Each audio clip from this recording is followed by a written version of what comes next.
welcome to 10-minute book reviews. I'm 10. I'm 2. All right. So this week our book review is going to be for The Scavenger by J.L. Willows. We normally start off with a grade and kind of a star point. So the grade that we would give this is probably like a TV 14. I can't really see this as being a movie. I can't see it sustained as a movie. If you count the movie Fresh. No. We discussed that. Okay. It's not the same. So yeah, like if it was on TV, I would say TV 14. For a star point, I would give this a solid 6, shaky 7. It had its points. Solid 6, shaky 7. Just a 6. Okay, just a 6. Solid 6 for me. Kind of a shakies. Like some tip it towards 7, some tip it back to a 6. So to give you the major players before we actually get into what it's about. Catherine, she is a teenager, daughter of 2 divorced parents. The parents are kind of in an abusive relationship, more so towards the mother. Then there's Nathan. He's a police detective. He's trying to figure out who is supplying this marijuana laced with another drug that is killing teenagers. Then we have Frank, who is a drug supplier. He basically supplies teenagers with the drug to be able to sell it to other teenagers. They pocket a percentage of the money and they give him the rest of it. Finally, we have Samuel, who is the Scavenger, the title of the book. He is one of the drug dealers who is employed by Frank.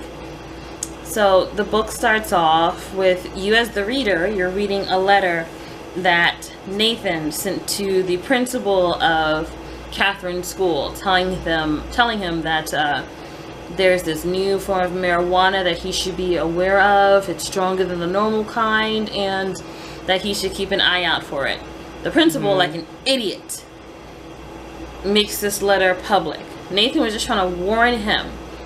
He didn't expect him to make it public, and he made it public. Yeah, but it's like, you know, if I'm warning you of something, to tell you, like, okay, just give you a heads up. Like, don't tell everybody, just give you a heads up. Because that means whoever, like when you read about it, because remember we said that Samuel's the drug dealer? The letter makes it into the New York Times. So obviously the people who are dealing the drugs know that now they've been exposed and they need to do it a little more carefully, which makes Nathan's job harder because now he can't just probe. Now he has to actually work harder. Nathan has a deeper reason for more than just being a police officer or a detective who wants to find out what's going on. He has a deeper reason for wanting to know who's supplying the drugs. Can't tell you, spoiler, but that's an interesting aspect. Catherine, let me tell you how this all strings together. So Catherine, her best friend Eve, convinces her that she needs to get a boyfriend in order to kind of liven up her life. Mind you, this girl has parents who are going through a divorce. So to liven up her life is to start a relationship. This is teenage wisdom. Teenage wisdom. A terrible one. Don't try that at home. No.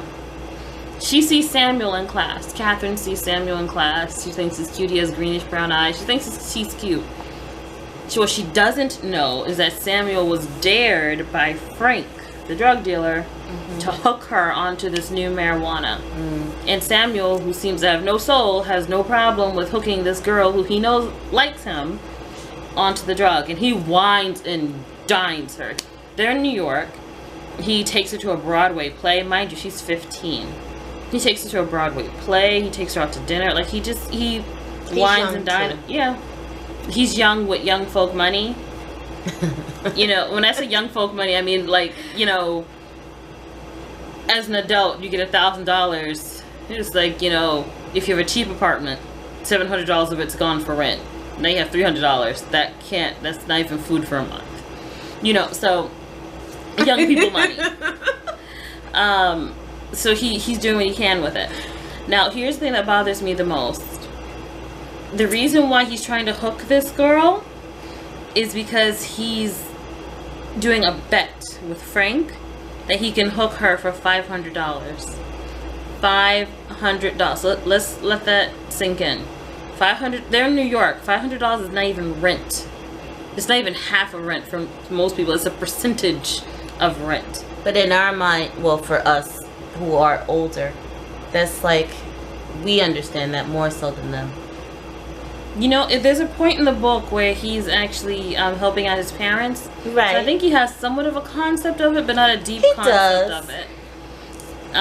But still, it's like money is money when it comes down to hands. And that's the problem. He's willing to hook a 15-year-old girl who he knows has feelings for him. Yeah. For a $500 prize. So that part, I'm not upset with the author. The author did a wonderful job. I'm upset with the character. The character made me not like him. There are some parts in the book where, you know, it talks about his background story when he was a child, things of that nature. I feel like it's the author's way of trying to garner sympathy or give another side of him that might make you hate him less for the things he's doing. Yeah. It did not make me hate him less. I did not care. You know, he had a crappy home life. I'm so sorry for you. But you're like giving people stuff that you know is going to kill them. Like, not even might kill them down the road. Like, people are taking like puff puff, take a puff puff again and dying. Yeah. You know, so I don't feel bad for him. I think, what do you think of the characters? Did you have anything you want to say about the characters? Well, I'd have to tell you, it touches home in a certain way of familiarity. You don't want to get too much. I know, and I'm not going to either. Yeah. But I will say that in these days, yeah, it's very much modern. Definitely modern than certain other books that you see. It kind of serves as a warning, and that's something that I think is very important that we need to look at. From the character of Nathan and his investigation and his partner, and this, you know, this way that they kind of take a step to scrutinize, but not scrutinize really. I would have thought of it more of a warning if it went slower. It seems like it could have been a warning, looking at how Catherine got in with Samuel, how Samuel got in with Frank. Like how they met in the first place and what brought it on. But the book just moves so quickly, right, that you only get to see, it's kind of like a life in a day of each character. You don't get to see beyond the surface, and even when they try to bring you beneath the surface with Samuel, by that time you're at a point where I hate you already. I don't care what you went through. So it's not a really deep book. I wouldn't say it's about as deep as an episode of Law and Order Special Victims Unit. Well, not even that, because no one was raped or anything. Just regular Law and Order. There's been some of those in those episodes. Especially Law and Orders, and no one's raped. Yeah, you see, they show things like that in that. So it's the same like Criminal Minds. That's what I was saying before, because it does exactly something like that too. They're not going to take, because I think for the author, it's like she don't have much time to really go into all of that backstory. I think if she had taken a little more time, she could have. Maybe, but you know, sometimes we just want to get into it. That was a flaw of the book. The book itself, the content wasn't bad at all. The pacing of it, I think, just moved a little too quick. Yeah, there were too many characters. Well, no, that's not the truth. There were just enough characters. It wasn't that there was too many characters. There were too many points of view. I don't think that everyone deserved a chapter to themselves. I don't think, like, for instance, I don't think Frank having his own chapter served, like his own parts of the book, his own narrative, I don't think it served a purpose. I did, only because I feel like that's what the author is trying to portray, to get you to bond with each and every one. I'm sorry, not Nathan, Frank. From each and every section of people that they took, that she took. she dedicated certain things, like with the heading of their name. I disagree with. Well, even still, it's like, but just trying to get the readers to understand each person. If she could have cut Frank though and put Frank's part in with Samuel, you know, because she's, you know, they're with each other so much. Yeah, like if she had just put that in together, because I don't feel like I was enriched. I don't think that the book moved any faster. But it's like that word protege. Better. This is what he became as, that protege to him. But he could have. So it's kind of like his big brother, or like a fatherly person that he's taking under his wing. I would like to think of it as the Star Wars principle, where even though you know Obi-Wan is the mentor, the story is really about Luke Skywalker. Obi-Wan doesn't need his own narrative until we actually start to care about Luke Skywalker. And I never got the opportunity to care about Samuel, to care about Frank. You can see the scared though within a lot of the kids. I didn't see it. Yeah, because later on in the book you do read about that. There's a lot of fear that some of them tend to start to gain. I can't say exactly why. You have to read the book. But that does come up in part of the investigation. I'm not going any further than there though. But there is fear. Where she sees fear, I see anxiousness. But I think it's a typical my kid. Part. Typical kids will think like that. See, I don't even see it as typical though. Yeah. I think because it wasn't, if I had been able to learn a little, if it had been more than skin deep, I don't think I needed to know Frank's mind to know. I think it turned me off. I don't think I needed to know Frank's mind to know Samuel's mind, and then to find Samuel's mind so far in. How the chapters work is for each point of view, it has their name. So it's Catherine, it's Frank, it's Nathan, then it goes back to Catherine, then it goes back to Frank, and then it's Samuel. So by the time we're meeting Samuel, we already see Catherine's coming from this jacked up home. Nathan is doing his best to get the drugs off the street. Frank is doing his best to get the drugs on the street.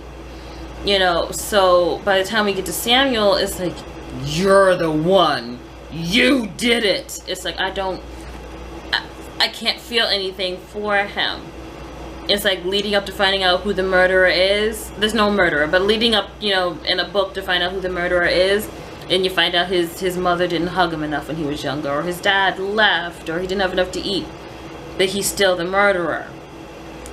And so I don't feel anything for. I feel as much for these characters as I would for characters in an episode of Law and Order SVU. Would I watch the episode? Probably. I probably wouldn't change the channel. Like, they would get my viewership. Whoever was sponsoring them would, you know, get my viewership of their commercials. I would watch it. I ain't watching no commercials. Well, I would watch it live. If it was, like, you know, just on, like, a newest episode, I'd watch it. That's what I'm saying. Like, I would watch it. I wouldn't turn away, per se, due to the content. But would it be something that I would be, you know, flicking through channels and, oh, this episode's on? Probably not. So it wasn't a horrible book. If you do like shows like what show you said, Criminal Minds? Like Criminal Minds. Criminal Minds, Law and Order SVU, then this might be a good book to pick up to read in between seasons. It's not a book that your child would be scandalized by if they saw it. You know what I mean? Like, it's not one of those kind of books you have to put up and kind of hide in a corner. So it is, I would say, safe to have out. I would say. I wouldn't let a younger child read it. I wouldn't let a younger child. I would say the age of a child who could watch Law and Order SVU. As long as their minds can understand what is going on. I wouldn't have them read it as a learning lesson, though. Like, I would not have, like, I wouldn't say, you know, you need to learn about drugs, Johnny. Read this book. No. Johnny's not going to learn about drugs from this book. Johnny's just going to learn about people with jacked up lives who live in New York. Don't give this to Johnny to learn about drugs. But if Johnny already knows about drugs and life, you might say, hey, Johnny, I found this book. You might want to read it. Yeah. So yeah, that was our review for The Scavenger by J.L. Willow. Yes. Did you have anything else you want to say before we give like the closing? I don't think so. Okay. Once again, I don't think so. Fair enough. Well, when we put this up, you're going to see the link to where to purchase it from. Yeah. Hardcover and Kindle edition. Well, I said hardcover. I'm sorry. Paperback and Kindle edition. Yeah. Also, we like to show covers. Yeah. It's pretty simplistic. Kind of mysterious, so you don't get to see who the Scavenger is just yet. So it's not bad. It's not a bad book. I think that the author did a good job in detailing the area. When she described it, I could see New York. You know, so she did a very good job at that. She did a very good job at character development, even though the pacing I think could have been better. The pacing could have been slowed down a little bit more. The character development was good, because I did hate Samuel. I don't know if that was her intention, but I did hate Samuel. I didn't hate her. I hate Samuel. I don't think that was the intent. It was to really feel the feelings of what he's going through more so than anything, and what many other young ones go through. It kind of seems like that, living in those streets. Yeah, that's very tough. And if you're from I didn't see the tough streets for him. I just saw a tough family. Well, see, that's the point of it all, is because of the fact that you're living in a place where it's rough in neighborhoods, and it's like kind of some of the things that you face as a result. I mean, the fact that she made me care at all, because there's another book that we're going to be reviewing next week, which makes me care even less. Exactly. So the fact that she made me care at all, even if I felt the wrong feelings, the fact that I felt feelings at all is a plus. We hope that you did enjoy this review. And if you did, please like and subscribe, and tune in next week for the one we're going to have after that. I'm not going to give a name just yet, because we may push it back. We may not bring it up at all. It may be best not to. Might not. Oh my God. But thank you so much for watching, and hope to see you again next week. Bye.